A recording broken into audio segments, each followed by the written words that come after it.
கலாம் கனவுகள் நிகழ்ச்சியில் கௌரவ விருந்தினராக ரொட்டேரியன் கே. சீனிவாசன் சிறப்பிக்கிறார்.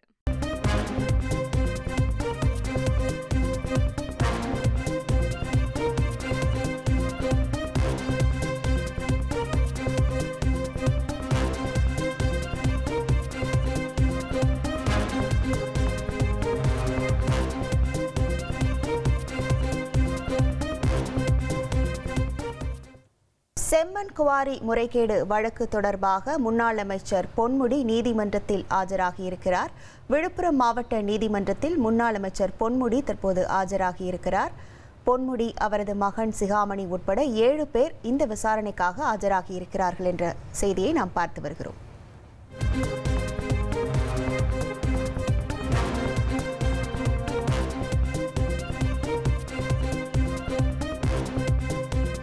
கலாம் கனவுகள் நிகழ்ச்சியில் கௌரவ விருந்தினராக ரொட்டேரியன் கே. சீனிவாசன் சிறப்பிக்கிறார்.